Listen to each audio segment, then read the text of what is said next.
Hello, welcome back di channel Area 69. Satu-satunya channel yang membahas hal unik, lucu, absurd dan juga kekinian. Maka dari itu dengan support channel Area 69 dengan subscribe, like, dan share. Karena subscribe itu gratis. Kalau nggak subscribe tak congol. Subscribe terus ya. Oke, Area 9 bakal Q&A lagi. Kemarin kan sudah Q&A tentang siapa aja di Area 69. Jadi sekarang aku akan mendatangkan bukan bintang tamu sih, tapi teman atau rekan ya bisa. Jadi biar gak lama-lama kita kenalkan. Ini di sebelah kiri saya itu ada namanya siapa? Saya Krisna Siregar. Saya adalah salah satu narasumber. Dan satu lagi nih Bapak cantik. Siapa Mbak? Kenalkan. Buka maskernya dulu nih ya. Hai, kenalin aku Ria. Aku salah satu bukan narasumber juga ya, narapin. Jadi boleh tahu Instagramnya nih, Instagram. Bisa nih di follow Instagram saya di Krisna Li Siregar, atau S-nya cuma pakai angka 5. Oke, terus dari Mbak Ria? di Ria Army 04. Kalau Mbak Dempa follow ya. Oke, itu tadi perkenalan dari teman-teman dari Area 9. Karena dulu waktu itu kan kita janji akan bikin panel lagi. Kalau memang Q&A-nya lagi rame, jadi kita akan bikin panel lagi tapi dengan suasana berbeda. Dan aku sendiri sekarang, jadi biasanya ada Robi sama Erwin karena mereka berdua lagi berawan hadir, jadi ya sendiri tapi untuk ditemani oleh rekan-rekan ini. Jadi pantengin terus Q&A Area 69, support terus ya. Kalau memang ini videonya memang bisa bikin kalian menginspiratif ya, semoga aja menginspiratif banyak orang. Jadi kita akan bikin Q&A terus. Oke, terus pantengin terus channel Area 69. Aku dari Area 69 mau tanya-tanya nih ke narasumber yang udah datang. Mungkin kita mulai backgroundnya dulu ya, dari Pak Krisna. Pak Krisna, Mas. oh Mas Krisna. Oh, Kakak ya. ya Pak Krisna atau Sus Krisna tuh. Tolong ya, jangan kaget ya. Oke, ini pernah dulu nih Pak Krisna, dari namanya, terus latar belakangnya, terus pekerjaannya, terus sibuk apa sekarang? Oke. Teman-teman, subscriber channel 69 tetap pantengin terus ya, karena ini adalah ngomongin tentang obrolan yang unik, lucu, absurd, dan juga ngangenin. Siap. Nama saya Krisna Siregar, tapi panggil aja biasanya Krisna atau Babi. Itu anak-anak Bataan, saya masih muda, nggak tahu kenapa. Oke, background saya adalah bapak-bapak ganteng, beranak satu, beristri cantik. Bye. Tapi ya, itu ingat ya Pak Krisna sudah berkeluarga loh ya, jangan di WA atau gimana ya. Untuk kalau bisnisnya nggak apa-apa ya Pak. Yes. Begini di bawah ini ya. Sekarang sih saya lagi sibuk aja, kerja di salah satu retail bangunan terbesar, tapi juga saya punya usaha sampingan sih, itu produksi mebel dan desain interior. Jadi buat kamu tembak promo nih Iya. kalau yang punya ruangan kosong, mau rumah pengen di desain jadi lebih bagus, bisa nih ke saya. Oke, kalau yang punya pengen apa ya, bikin kitchen set ataupun barang berupa mebel ini langsung ke Pak Krisna, boleh lah. Ya, Bisa dapat harga murah ya, of course. Oke, langsung saja nih Pak Cantik, boleh perkenalkan diri. Hai semuanya, kenalin aku Ria. Saat ini kesibukanku lagi di rumah aja nih, main TikTok. Jangan jaga rumah. Kayaknya aku baru pertama kali ikut YouTube kayak gini, diundang sama Mas Yuda yang keren nih. Kayaknya baru pertama kali ya, apa Area 69 ngundang cewek buat jadi narasumbernya. Iya, ya. karena yang ya mungkin banyak bisa nanti apa itu yang enggak no pay lah. Lanjut ya, nanti lah ada cewek-cewek lagi lah. Nanti Oke, siap. Biar aku ada temennya ya. Iya, ini pertama kali ada ceweknya, biar nggak bosen kalian ya, biar nggak itu aja. Iya, makanya. Jangan lupa follow Instagram aja ya. Nanti kita kenalan di situ. Iya. Terus kegiatannya apa? Dari sekarang misalnya di rumah atau Apa ya, masih belum sih, lagi sibuk-sibuk, lagi pengacara aja, ngelenggarain acara. terus katanya lagi sibuk bikin TikTok. Iya dong, jangan lupa ya, TikToknya sama kok kayak Instagram, jadi Oh. Arifah Serentak. Karena TikTok ini memang apa ya, kegiatan yang menangkap selatan ya Pak ya. Tapi teman-teman nih, si Ria nih boleh tuh langsung di follow Instagramnya karena dia itu cewek atau calon istri yang aduh. Iya, dia bisa masak, bisa bersih-bersih, bisa betulin genteng, ngangkat galon, dongkrak mobil pun dia bisa. Istri super ya. Makanya Super itu kan judul kan. Kalau ini ya apa namanya? Jadi itu ribet ya. Iya. Kecil-kecil gini tapi makanya banyak. Aduh, luar biasa. Mungkin yang udah pernah nonton apa YouTube-nya Ariana 9 kayaknya udah pernah lihat muka aku ini. Iya nggak sih? Nanti di artinya ya, nanti pernah saya review itu tentang TikToknya, itu nanti bisa kalian lihat dari apa TikToknya Mbak Ria. Oke, setelah kita berkenalan, mungkin kita langsung aja Q&A. Mungkin ini dari Pak Krisna dulu nih. Oke. Sukses. Sukses. Ini dari saya, dari backgroundnya Pak Krisna kan seorang apa ya, apa namanya, bisa dibilang sales atau punya penjual apapun lah, ada tamu apa, maksudnya lebih ke mebel ataupun ke berita-berita gitu. Nah itu kan Pak Krisna itu banyak atau bisa atau memang sekolah sih.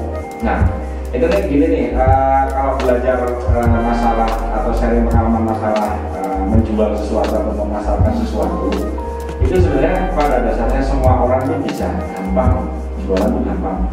Sebenarnya yang dibutuhkan itu cuma satu. Yang pertama, nyali.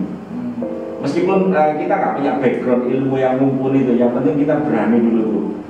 Karena kita punya ilmu segudang, kita punya pengalaman segudang. Ketika kita mau bicara nih sama bos atau orang yang lebih kaya dari kita, itu kadang kita takut, kita mundur, kita takut-takut. Itulah yang bikin banyak jatuh ya. Jadi sebenarnya apapun benda yang akan kamu jual, benda hidup ataupun benda tidak hidup, kayak itu Pak. Jadi yang penting itu nyali. Nah, baru yang kedua nanti di background ilmu. Jadi tentang apapun barang yang atau sesuatu yang akan kamu jual atau kamu pasarkan, itu kamu harus benar-benar menguasai. Tapi kalau untuk seperti itu apa sih kendalanya? Pastinya contoh kecil lah, kayak misalnya kalau yakinin seorang pembeli kayak gitu itu harus dengan cara maksa atau harus cara halus atau cara ya apa Pak? Nah, kayak gini nih. Buat teman-teman channel 69, namanya aja 69. Namanya kalau ingin membuat sesuatu jadi berdiri itu. Ya, maksudnya berdiri apa aja? Keingintahuannya sama ketertarikannya maksudnya. Jadi kita nih lihat tuh, kalau lihat pohon gede, segede dan setinggi apapun pohon, potongnya dari mana guys? Dari bawah pasti.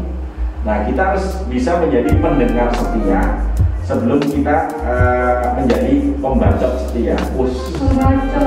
Nanti bacot kan ada subtitlenya ya. Jadi kita harus dengerin tuh, kita dengerin dulu, kita lihat karakter orangnya gimana. Jadi sebelum kita ketemu sama si klien atau calon pembeli, kita harus sebisa mungkin tahu tuh backgroundnya dia, karakternya dia. Ataupun kalau memang dadakan, kalian harus baca-baca dulu tuh tipe-tipe manusia berdasarkan dari cara berpakaian, dari cara dia bicara, cara dia berdiri, itu banyak deh. Itu sama kayak hanya kita lagi deketin kayak mau soal. Oh, tapi kok pendekatannya sama ya. Tak kira dari orang kan banyak sekolah dulu tinggi-tinggi terus akhirnya harus bisa baru nyemplung ke dunia jual beli kan seperti itu kan, kok dari Pak Krisna kok caranya kok kayak orang pacaran ya? Nah, kok bisa loh Pak? Karena memang setiap dasarnya manusia itu dia pengen didengerin, dia pengen dipuji. Tuh. Jadi memang kita kalau mau jual sesuatu, mau memasarkan sesuatu atau mendekati seseorang, kita tuh harus apa ya? Kayak orang PDKT, ngomong yang menyenangkan hati. Ini kalau kita sudah tahu, oh karakternya dia begini, dia baperan atau enggak, oh dia tersinggungan, oh dia pemikir atau enggak. Dari percakapan itu kita bisa tahu karakternya orang. Dan bisa itu kita, baca karakternya yes, ya, gitu ya. itu kita bisa simpen tuh untuk nanti percakapan 5 atau 10 menit ke depan. Nah, jadi nanti kalau misalnya dia nggak baperan, boleh tuh kita sebutin sekedar ngatain, wah mbak, alisnya gede banget tuh kayak bapak gitu. Nah itu kalau dia nggak baperan pasti dia akan ketawa. Nah kalau sudah ketawa udah cair dulu. Nah kalau udah cair kita mulai tuh masukin tentang produk-produk kita. Jadi memang pernah suatu ketika saya harus menjual sesuatu kepada salah satu rumah sakit pemerintah di kawasan pelabuhan di Surabaya. Saya tuh waktu itu masih umur berapa ya? Umur 24-25. Sedangkan dari perusahaan saya waktu itu saya yang diutus untuk ikut meeting bersama direkturnya rumah sakit. Itu umur berapa ya? Umur 24-25. Biasa loh ya. 24 udah ketemu direktur ini kan sama. 24 itu sih dolan bro. Aku 24 masih main TikTok. Tapi nggak apa-apa, kalian kan emang beda dunianya ya mungkin ya. Dan mungkin perempuan dan laki-laki. Iya. Nah dari situ saya tuh pertama masuk ruangan, ih gila, orang direktur tua-tua semua, orang berjas, orang berduit semua, orang pintar-pintar semua. Saya kalau boleh cerita 10 menit pertama saya ngomong tentang produk yang akan saya jual, gak didengerin sama sekali. Saya tahu dari mana, karena orang HP-an, sampingnya baca koran. Nah di situ saya harus putar otak, wah ini lumayan nih kalau tembus jualannya sampai hampir 1M 900 jutaan. Akhirnya saya rubah tuh, karena di situ kan saya sama tim tuh. Ada salah satu tim saya, permisi nih, ada tai lalat tuh di atas bibir agak gede. Ya saya pakai gimmick tuh, jadi saya bercandain. Terus saya juga ngajak salah satu tim saya yang juga memang saya suruh make up yang cantik dan jadi bening. Akhirnya saya lempar gimmick begitu, akhirnya mereka sempat ke distract. Akhirnya mereka memperhatikan gimmick yang saya lempar. Nah mulai dari situ, oh ternyata harus begini cara saya untuk presentasi ke mereka. Akhirnya saya lemparin tuh joke-joke ringan atau kadang joke-joke yang lagi apa ya, nggak ngebosenin.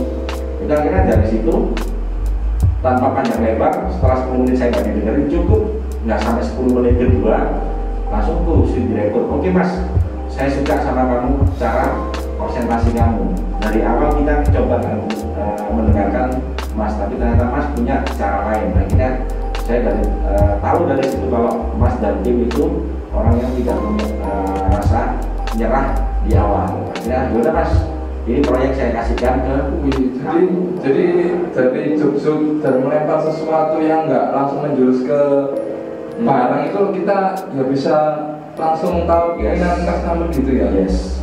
Bahkan pun yang kita jual kita bisa tuh jadiin jokes. Nah, misalnya nih handphone. Wah, handphone ini mereknya Apple. Kenapa tuh Apple-nya digigit? Nah, ini kita bisa mikir tuh, bisa jadi jokes seru. Wah, coba nih kalau misalnya duret kegigit, gimana ya logonya? Atau apalah, banyak jok-jok yang garing buat kita, tapi belum tentu garing buat mereka yang lebih betul. Makanya untuk referensi sebenarnya untuk presentasi, karena setiap orang itu suka dihibur, suka terhibur, makanya tuh perbanyaklah nonton referensi acara-acara komedi. Jadi memang hidup itu harus penuh komedi. Yeah, that's right. Tapi kalau terlalu humoris juga nanti dikira gendeng. Nah, ya itu tuh. Nah, kita harus ada batasannya. Jadi ada batasannya.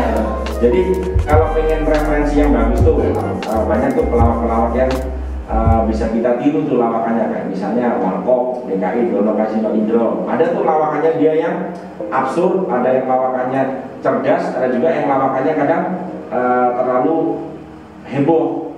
Ada juga si Sule, ada juga si Komeng, ada juga stand up komedi itu banyak sebenarnya. Jadi kita harus lebih banyak referensi. Jadi kalau kita ngomong sama orang terlalu tegang, itu pasti juga nggak bagus juga. Tapi balik lagi kita lihat dulu karakternya orang, karena ada beberapa orang juga memang karakternya dia tegang. Karena karakter itu emang itu yang bisa membuat apa celah ya. Yes.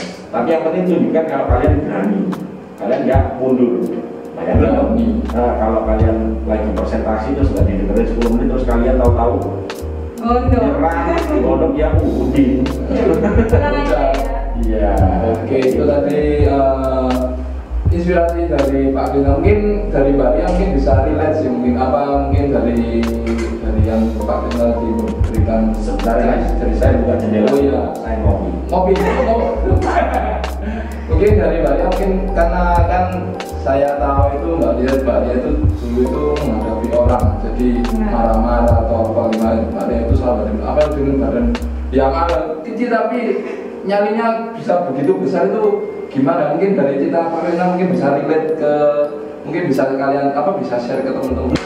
Iya, makanya.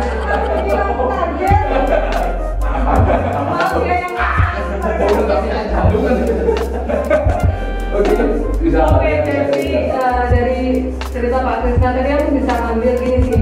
Saat ada orang yang memang kan marah, kita yang pertama harus tahu adalah karakternya.